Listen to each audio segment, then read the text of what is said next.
नमस्कार। सर्वप्रथम सरस्वती पूजा की आप सबों को हार्दिक शुभकामनाएं। माँ शारदे का आशीर्वाद हमेशा आप पे बना रहे।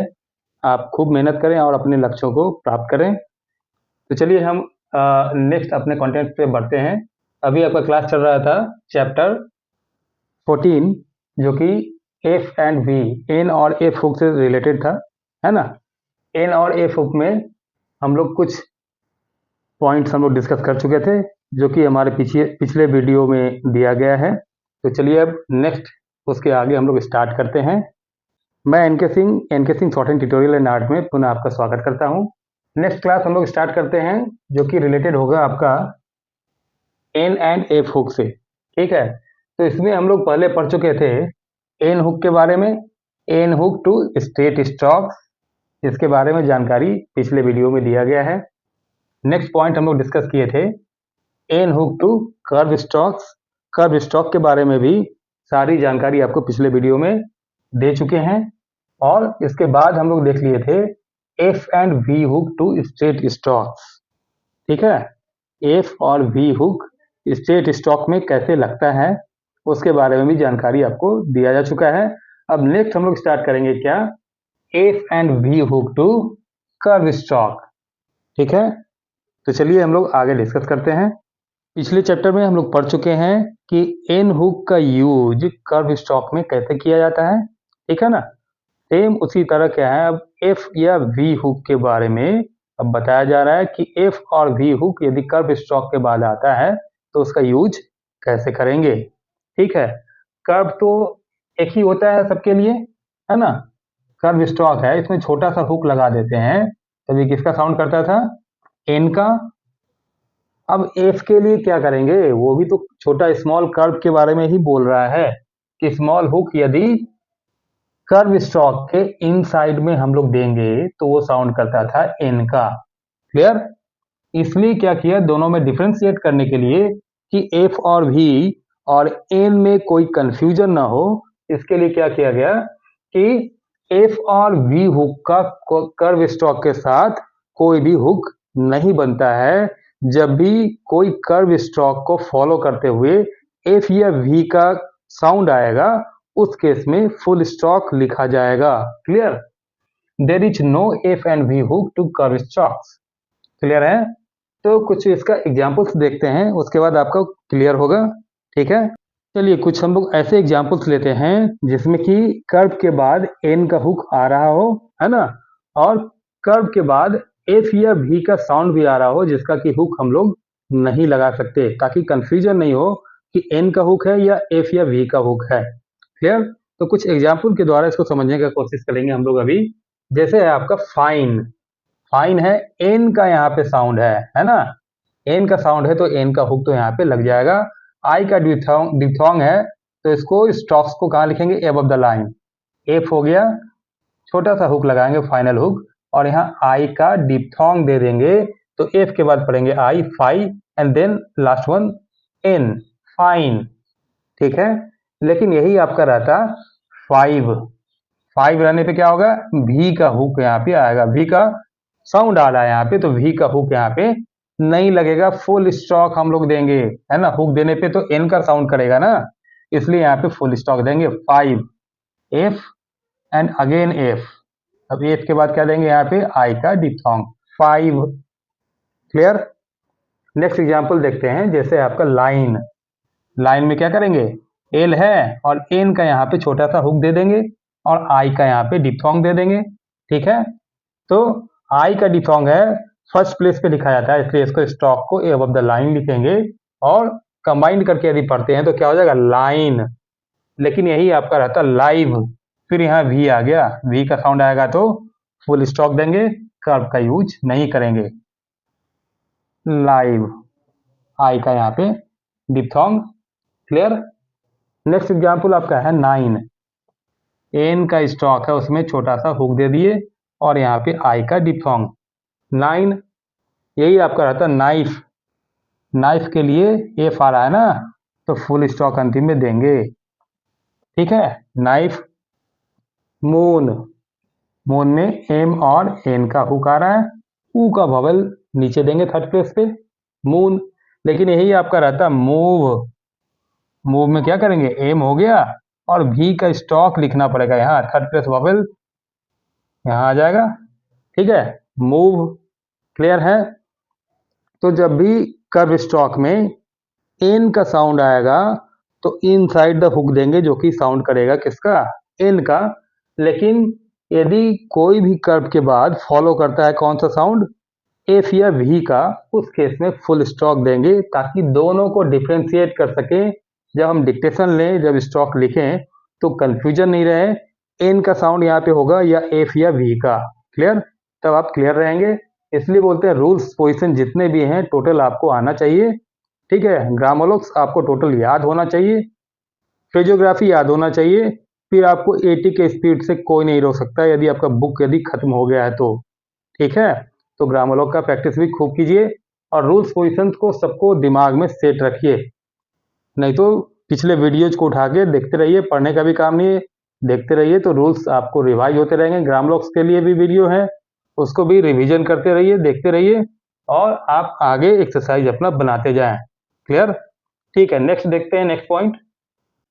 नेक्स्ट पॉइंट आपका है कि जो एन हुक का यूज हम लोग करते थे कर्व के अंदर, है ना, तो इसमें ये बता रहा है कि यदि हुक के बाद, यदि एन साउंड के बाद किसी वॉवेल का साउंड आता है, यानी एन यदि फॉलो करे किसी भी वॉवेल साउंड को, ठीक है, उस केस में फुल स्टॉप लिखा जाता है। एन के हुक का यूज हम लोग वहां पे नहीं करेंगे।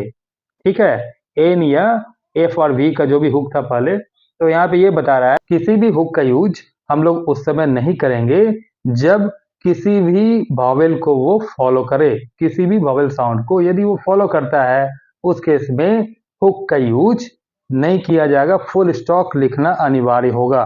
क्लियर।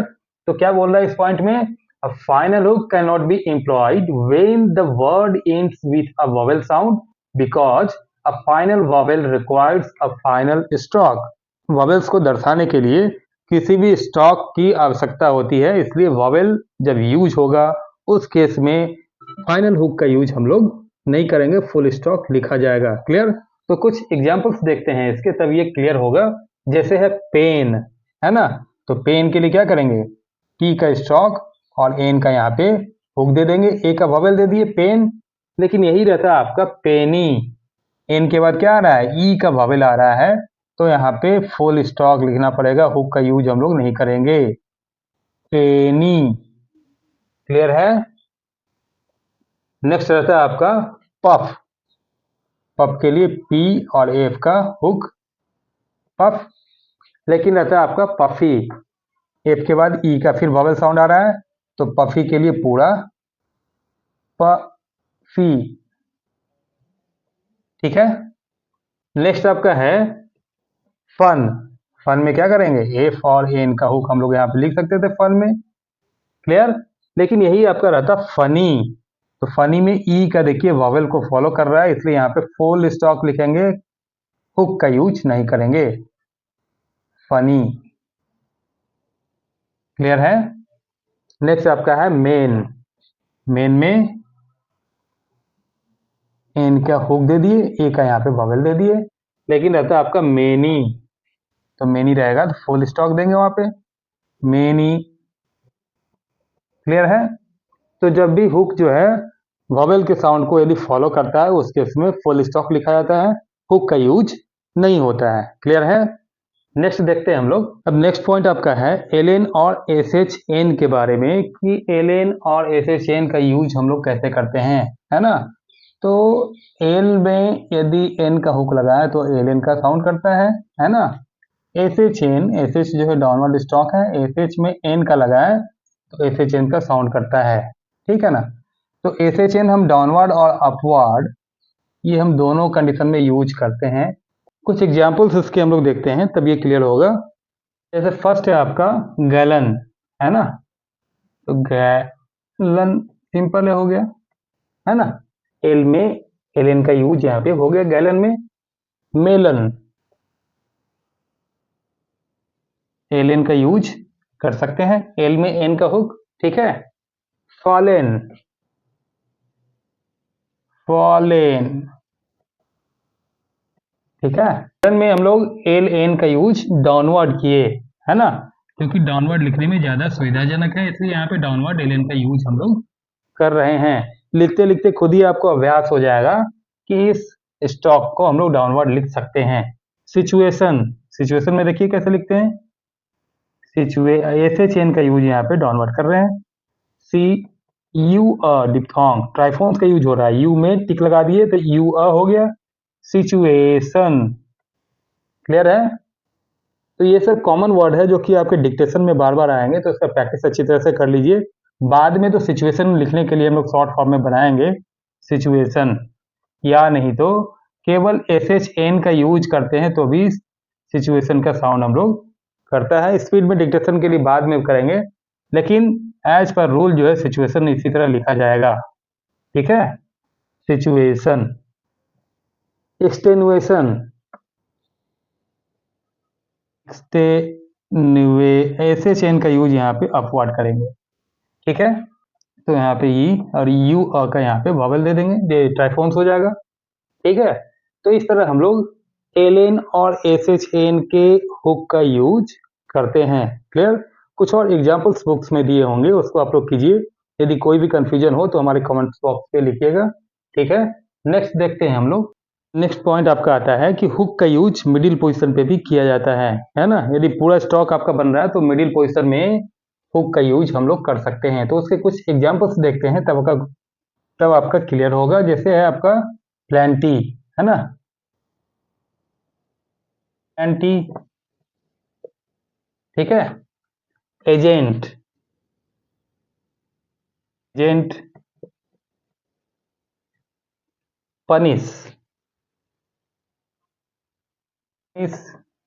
यानी हुक का यूज मिडिल पोजीशन पे भी हो रहा है, यानी किया जा सकता है यदि सही लगे तो। यानी सही लगे मतलब क्या, कि नेक्स्ट स्टॉक जो आ रहा है उस पर डिपेंड करता है कि हुक का यूज हम लोग कर सकते हैं कि नहीं, है ना। जैसे एजेंट लिखे तो मिडिल पोजीशन में टी फॉर्मेट लिख सकते हैं, लेकिन यही आपका राजा रहता है आपका एजेंसी, है ना।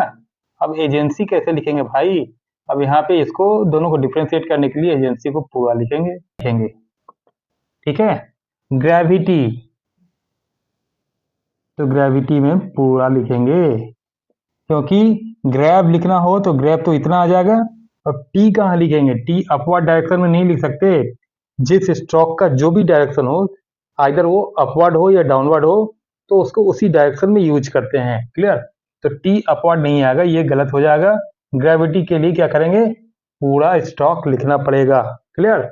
इसलिए कहा था कि मिडिल पोजीशन पे यूज तो करेंगे, लेकिन उसके बाद आने वाले स्ट्रोक्स पे डिपेंड करेगा कि हुक का यूज हम लोग मिडिल पोजीशन पे कर सकते हैं कि नहीं।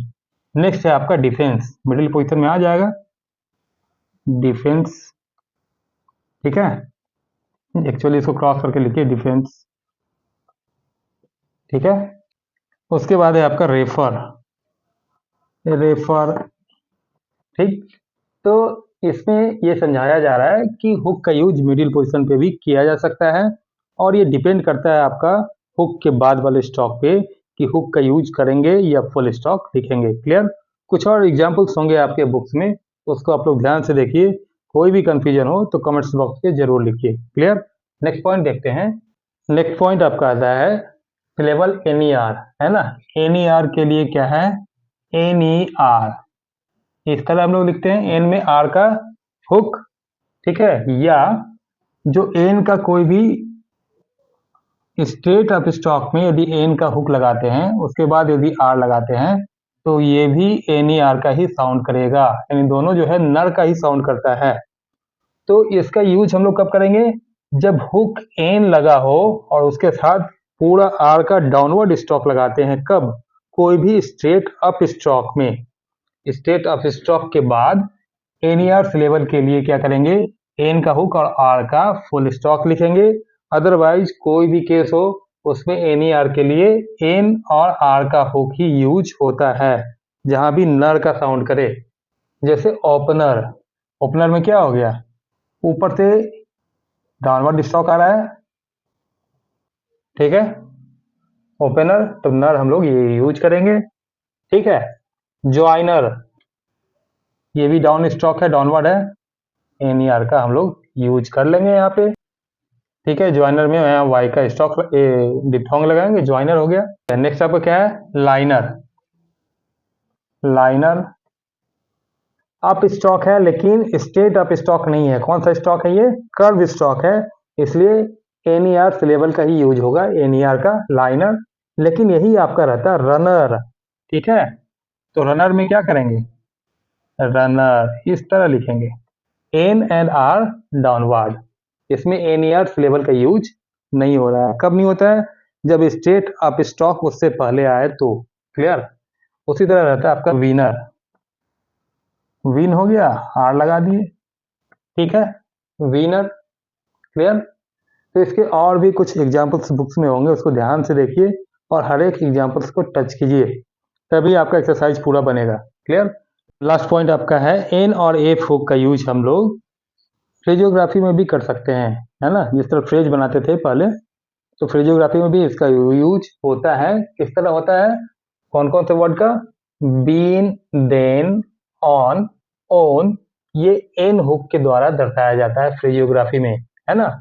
और हैव एंड ऑफ को एफ और भी हुक के द्वारा भी दर्शाया जा सकता है। ठीक है, तो इसके कुछ एग्जांपल्स देखते हैं। जैसे आई हैव बीन, आई का डिप्थोंग था, हैव का ग्राम लॉक्स है, उसमें एन का हुक लगा दिए तो ये क्या साउंड करता है, बीन का। ठीक है, I have been, I have had, I have had, carried on, carried and N का हुक लगा देंगे, carried on. Which have, which have. ठीक है, out of, out of. Clear. तो इसके भी कुछ एग्जांपल्स बुक्स में और दिए हुए हैं, तो सारे फ्रेजियोग्राफी को आप लोग ग्रामर लॉक्स की तरह ही रिपीट करें। ठीक है, उसको याद करें। उसके बाद आप एक्सरसाइज बनाइए इसका, एक्सरसाइज 51 एंड 52। देन आपका ग्रामर लॉक्स है जिसको कि हम दे रहे हैं, नेक्स्ट वीडियो में ग्रामर लॉक्स देंगे। तो ग्रामर लॉक्स को आप लोग रिपीट कीजिए, याद कीजिए। उसके बाद अब एक्सरसाइज बनाइए 53 एंड 54। ठीक है, और इसमें कोई भी कंफ्यूजन हो तो कमेंट्स बॉक्स पे जरूर लिखिए, ताकि हमें भी पता चले कि आप एक्सरसाइज बना रहे हैं, आपको डिफिकल्टी आ रही है।